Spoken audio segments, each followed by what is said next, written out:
Satan, of course, was not a serpent. The thing that deceived Eve and seduced Eve was not a scaly thing wiggling along the ground. The Hebrew word nokash means enchanter or magician.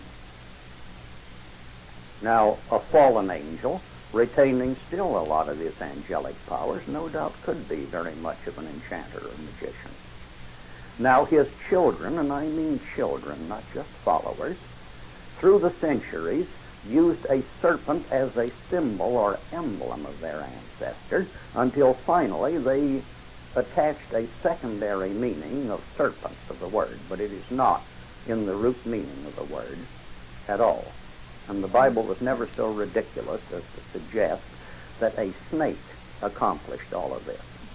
Now, in Genesis 3, verses 2 and 3, you remember Satan has said to Eve, why is it really true that God said you can't eat of any tree in the garden? And she replies to him, here's how it reads in the Hebrew, and the woman said unto the enchanter, we may eat of the fruit of the trees of the garden, but of, now I'm quoting from King James Version, and I'm going to correct it then as I go, but of the fruit of the tree which is in the midst of the garden, God hath said, ye shall not eat of it, neither shall ye touch it, lest ye die. Now let's see what it actually says in the Hebrew.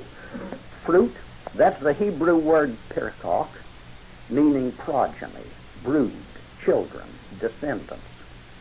Do you talk about the children of a walnut tree or an apple tree?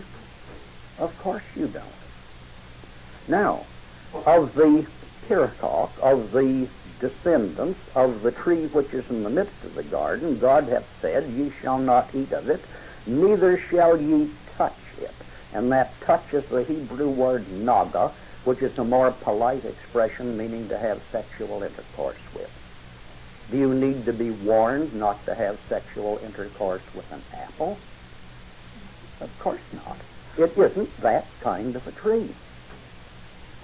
Now, God had millions of the pre-Adamic Asiatic and African peoples around. If he just wanted somebody wide between the shoulders and narrow between the eyes to spade up the garden, he had them. He didn't have to create a special being for that.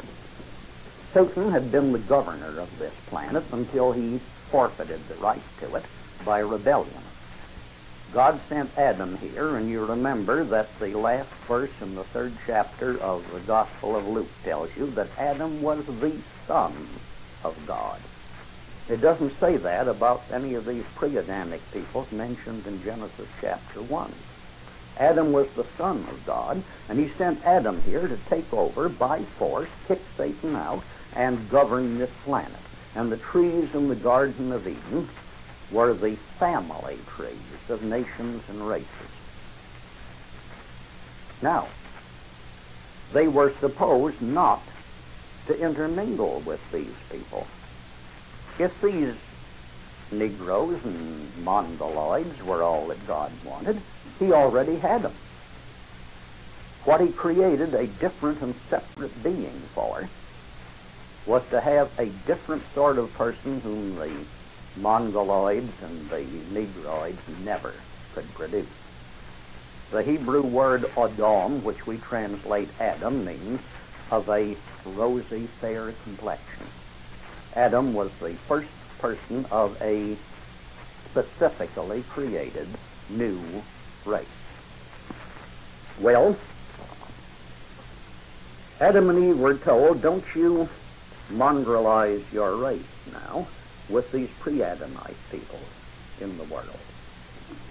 Now, when you come to Genesis 3, verse 15, God has called Adam, Eve, and Satan before him to give an accounting of their misdeeds.